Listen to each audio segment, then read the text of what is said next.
Agroistra, poljoprivredni magazin. Poštovani gledatelji, dobrodošli u poljoprivredni magazin Agroistra. Evo što smo danas pripremili za vas. Korištenje fondova Europske unije za poljoprivredu i ruralni razvoj. Bili smo u berbi maslina. Ovako biti i ovaj dan, naime treći dan berbe, ne uzastopan jer smo uzimali stanke ovisno o vremenu. Znači prve dvije berbe smo odradili prije 3-4 dana kad je bilo isto povoljno vrijeme i danas smo nastavili dalje pošto je došlo sunce i to. Bili smo na smotri Istarskog tovara u Juršićima. Prije 11 smo počeli jedna kompanija od nas 15 s 10 tovari, pa smo pokrenuli u organizaciji udruge, pa i na nivou županije i uzgojni program.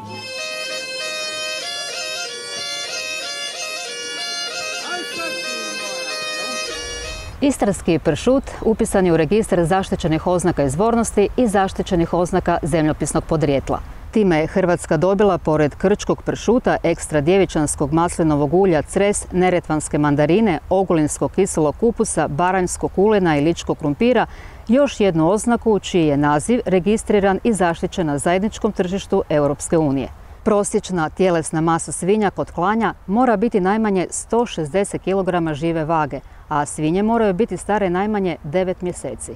Obrađeni butovi moraju težiti više od 13 kg. Ukupno razdoblje proizvodnje istarskog pršuta od početka soljenja do kraja zrenja traje najmanje 12 mjeseci za butove do 16 kg te 15 mjeseci za butove iznad 16 kg.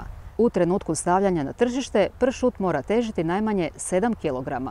Oznaka izvornosti nama koji smo se trudili, mogu reći da 18 godina. 18 godina možemo reći da je pršut dobija punoljetnost, a ne samo certifikat da smo zaštitili pršut na razini Europske unije. Pršutarima je donio puno. Zašto? Ja to sa srcem govorim jer smo teško to objedinili i došli do tog dana da možemo reći da je zaštita pršuta gotova. Donijelo je pršutarima, donijelo je Istri, a donijelo je Republiki Hrvatskoj. A ujedno je donijelo ne samo nama i Slovencima, jer smo zajedno u tom projektu zaštitili onaj dio Istre koji je spada i koji točno ima granice gdje se može delati pršut i gdje se ne može delati pršut. Zato to i govorim. Ovo je donijelo da se mi kao pršutari idemo jednom drugim tokom da širimo, da više proizvodimo, jer mi pršut ne moramo dobiti za mjesec dana, dva. Mi pršut moramo čekati 2 godine, a moramo znati da li je zaštićen, da li nije zaštićen. Ovo je donijelo, ja kažem to srčano od duše, da je donijelo veliki boljitak nama, svima skupa, i pršutarima i Republike Hrvatskoj.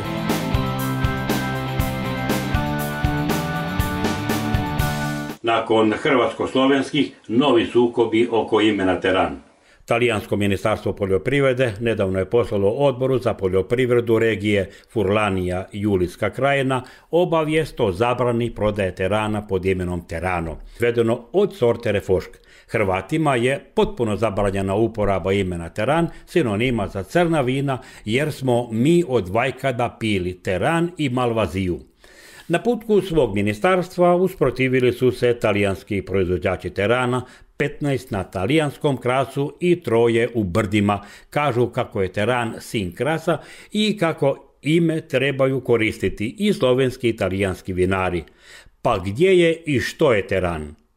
Domovina terana je prostor sjeveroistočne Italije, talijanskog krasa, zatim slovenskog krasa, Koparštine i cijela Hrvatska Istra.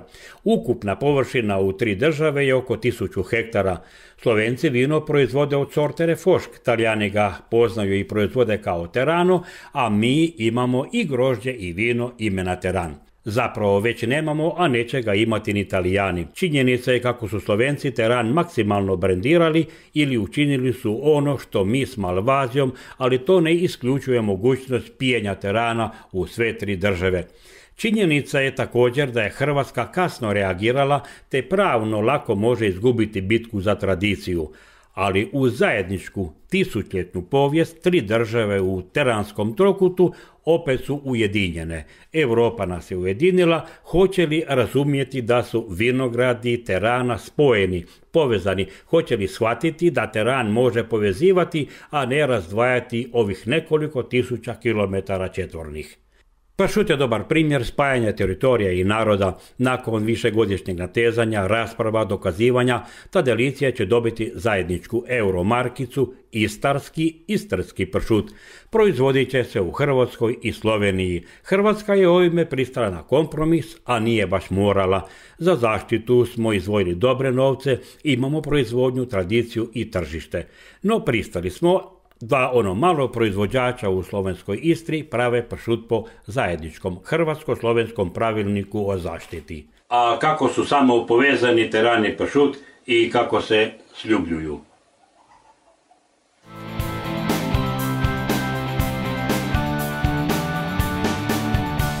Europarlamentarci traže stroge kontrole na ekofarmama. Pripremljen je dokument u kojem je kao izvjestitelj kluba zastupnika europskih liberala i demokrata sudjelovao i Ivan Jakovčić. Nadzor bi se provodio jednom godišnje, a za svaki proizvod s eko ili bio oznakom trebalo bi biti moguće pratiti kroz cijeli proces proizvodnje. Konačna regulativa koja se odnosi na ekološku proizvodnju i označavanje ekoloških proizvoda bit će utvrđena u pregovorima Europskog parlamenta s Vijećem Europske unije i Europskom komisijom.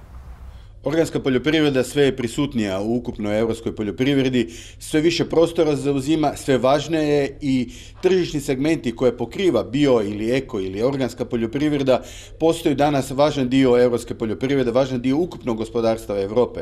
Zato je ova regulativa bila neophodna, ona je zaokružila jedan dugi period na kojemu smo radili godinu dana od kada smo ovdje u Briselu, a k tome važno je to da je Europska komisija dobila sada i naše inpute iz parlamenta.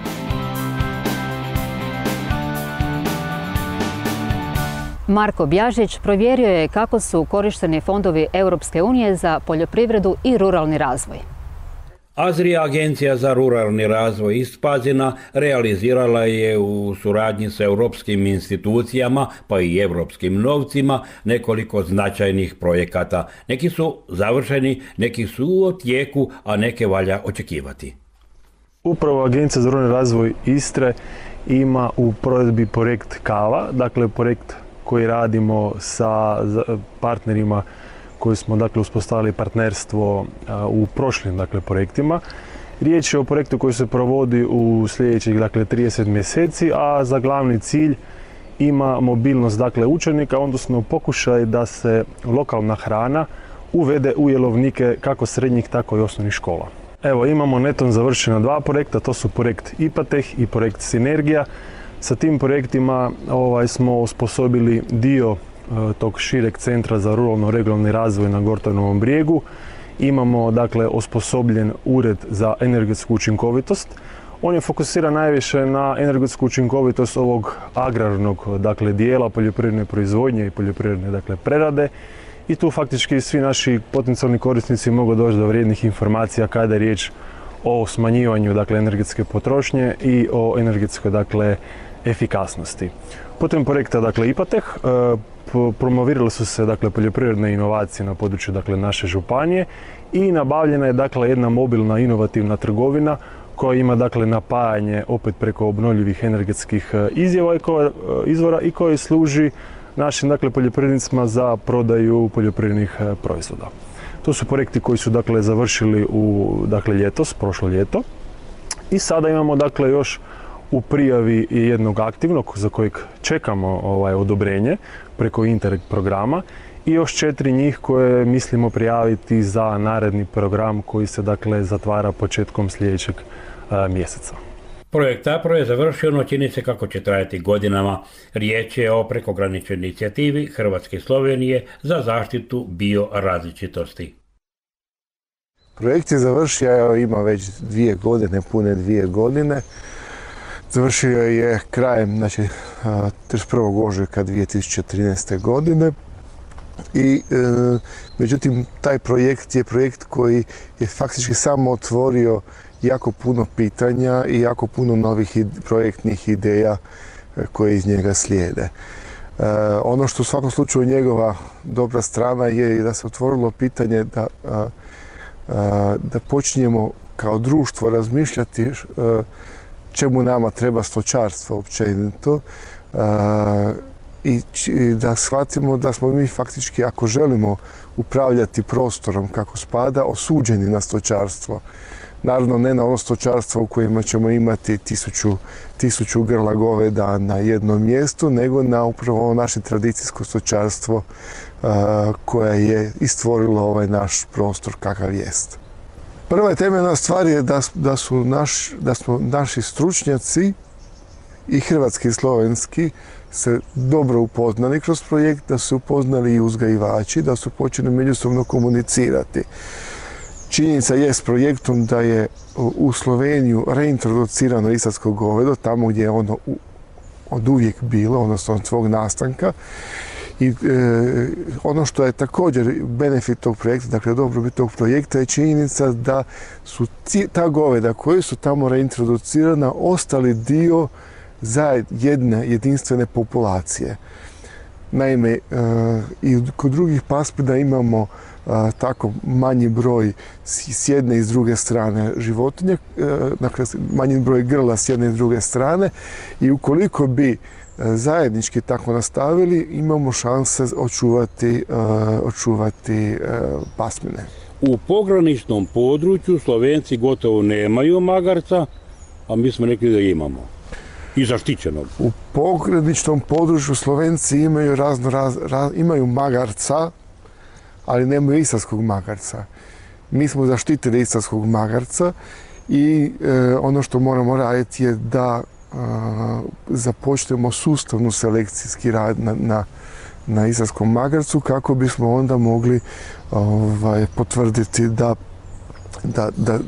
sustavno radimo na njemu, dakle da možemo izvući ono što je najkvalitetnije iz te pasmine. Kopare kapris, a koza, ne znam što je s njom u pograničnom području. Koza je nakon toliko vremena propadanja, općenito se kozarstvo oporavlja. Kozarstvo se oporavlja, primjećujemo i na našem području i na području susjedne Slovenije da se obnavlja kozarstvo.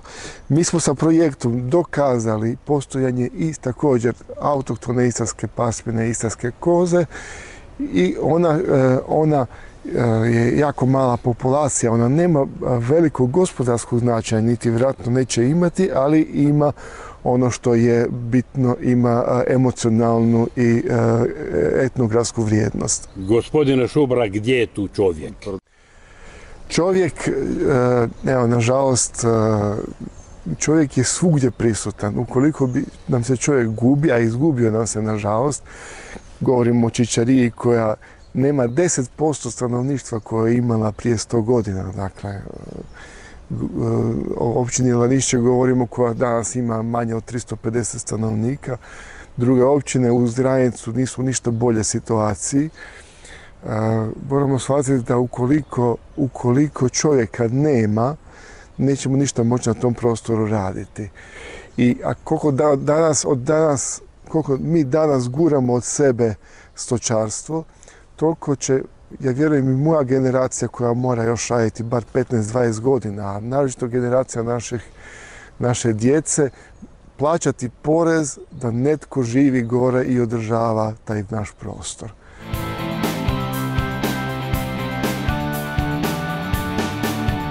Bili smo u berbi maslina u Šišanu. Kada je pravo vrijeme za berbu i što je sve potrebno za kvalitetno maslinovo ulje? U masliniku Andreje Grabunđe ovaj tjedan započela je berba maslina. Za sad se bere lečino, pendolino i lečone. Kao i ostali maslinarima, berbu im otežava kiša i povremeni pljuskovi. Ovako biti i ovaj dan, naime treći dan berbe, ne uzastopan jer smo uzimali stanke ovisno o vremenu. Znači prve dvije berbe smo odradili prije 3-4 dana kad je bilo isto povoljno vrijeme i danas smo nastavili dalje pošto je došlo sunce i to. A kiša to otežava puno, najviše zbog toga što se ne može ući u maslinike. Dobro, mi smo pustili travu da bi mogli ući unutra, u slučaju kiše smo predvidjeli prije. A što se tiče kiše, u samoj berbi isto je problem jer opet mora čekati da se to osuši, da možete brati, da ne pada sve po vama, da ne kliže po stablu, da se ne šteće puno stablo. Jer kad je vlažno, kad se šteće stablo, onda lakše dođu i neki mikrobi gore ili neke bolesti se mogu stvoriti i tako. Sad beremo te sorte koji se beru prije i onda ćemo nastaviti kako bude išlo. Suša je ostavila svoj trag. Maslina je upola manje, ali njihova kvaliteta nije upitna. Ovdje su malo mlađe, tamo malo naprijed su starije, tamo je otprilike oko 40 do 50 kila bilo po stablu na starijim, a novi malo mlađi, mi su dosta starije, je oko kašetu po prosjeku po stablu, znači 20-22 kile po stablu, a prošle godine je bilo duplo.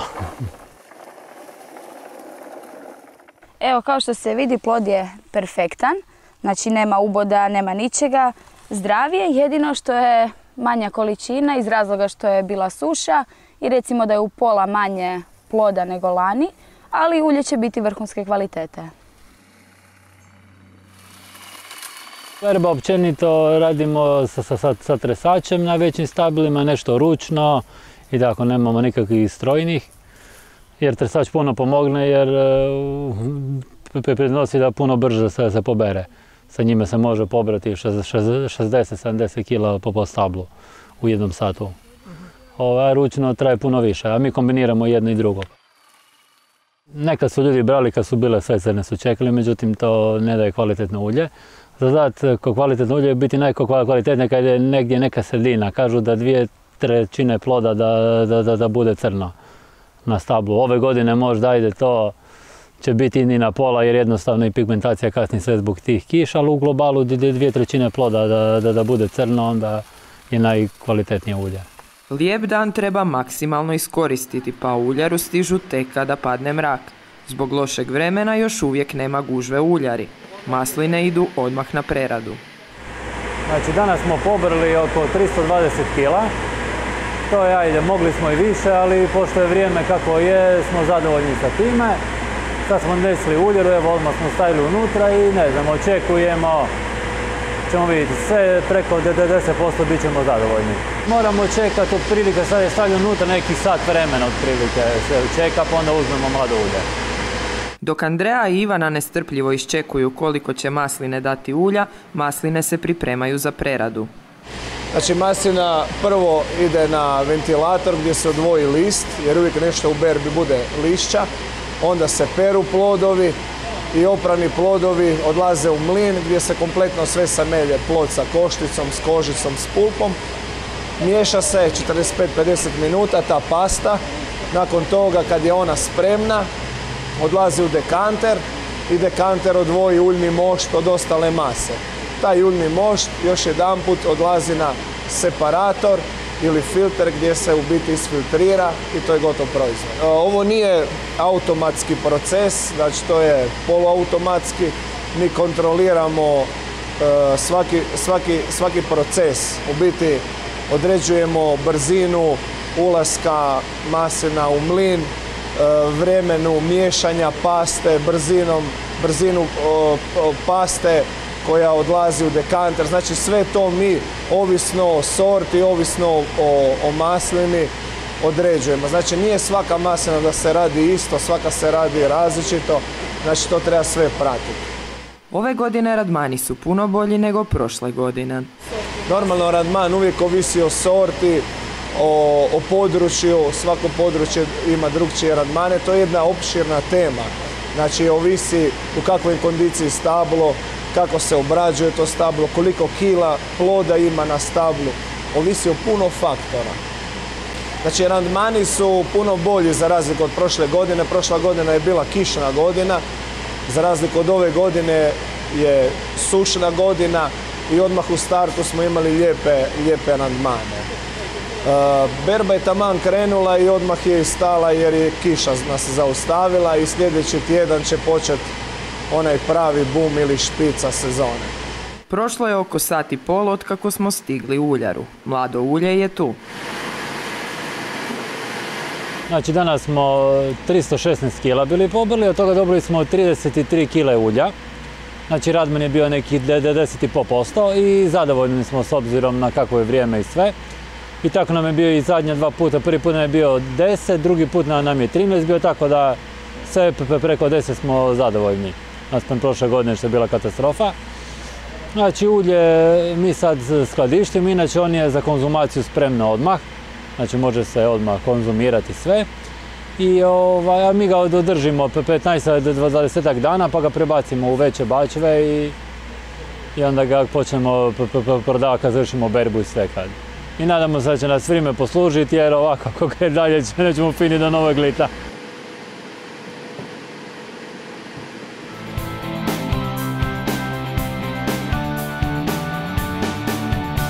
Istarski tovar nalazi se na listi kritično ugroženih životinja, ali njihov se broj polako povećava. Tome doprinijela je smotra Istarski tovar u Juršićima koja se održava već 11 godina. Dobrodošli za put svi, posebno vi uzgajivači. Ego 11. smotra županijska i 7. državna. Pred 11 nismo počeli, jedna kompanija od nas 15 s 10 tovari. Pa smo pokrenuli u organizaciji udruge, pa i na nivou županije i uzgojni program. Kad i pomalo veće, ali nije samo strah da će se u dan sve zatrti. Tako da pokrenuli smo jednogodišnju izložbu koja će vode. Imamo ocjenjivanja grla u 5 kategorija, službenu trku, gastropriredbu, programe folklora, druženje. Danas se je spremalo gulaš od kulića na crveno i na lovački. Na lovački zato što dođu unutra gljive i borovnice. Prilog su kuži i palenta. U Juršićima je održana 11. izložba i 7. državna smotra Istarskog tovara. Raznolik programa u centru pažnje ocjenjivanje tovara u 5 kategorija. Pulići do 6 mjeseci, tovari i tovarice od 6 mjeseci do 3 godine i tovari i tovarice stariji od 3 godine. Mi smo ocjenjivali po općem izgledu, po vanjštini i da, karakteristike koje su svojstvene istarskom magarcu, odnosno mediteranskom magarcu. Konkurencija je bila dosta jaka jer ljudi su se počeli zanimati, vratiti se prirodi. I u ostalome magarci su mogu još uvijek pomoć čovjeku, ljudima na selu i tako. Treba raditi na selekciji i onda će se stanje još popraviti, na veličinu, na količinu mesa, na razvijenost i tako. U registru Hrvatske poljoprivredne agencije broj je 275 grla istarskog tovara, a radi se na tome da se broj registriranih grla poveća jer realni broj je ipak nešto veći. To je bitno zato što treba raditi na selekciji. Da, današnja izložba, inače su izložbe jako bitne za selekciju, ne samo da struka mora reći nešto ča misli o ukupnom stanju u selekciji danas, nego zato da uzgajivači vide koji materijali kod nekih drugih uzgajivača, te naše ocjene dakako i pomažu u odlukama i da onda kroz pripuste koje se kontroliraju da se odgovarajući pastir pripusti na odgovarajuću magaricu, da dobivaju stalno pasminski tip i da popravljaju neke greške koje se mogu pojaviti u eksterijeru. Loš hod nogu, niski kostur ili neke druge obilježja te životinje. Među 5 najboljih tovara i tovarica našla se tovarica Leni Antonija Radina. Nagrađeni su još Lea, Pupa i Marko koji su osvojili 2. mjesto. Na trki s tovarima Antonio je bio najbrži s Miljenikom Sranča, tovarom Tangom. Ja imam sad trenutno 32 komada tovara, se bavim sa uzgojom isključivo radi toga iz mog gušta. Ja ih volim sve više i više i mi je drago sa njima i volim kad vidim rezultate i uspjehe, kako me slušaju, nešto neopisljivo. I nije da ih imam radi biznisa jer imam samo trošak, ali meni je gušta njima i su mi dragi previše.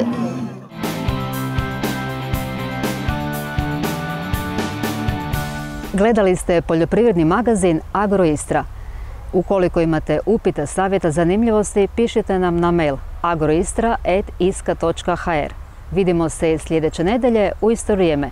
Srdačan pozdrav!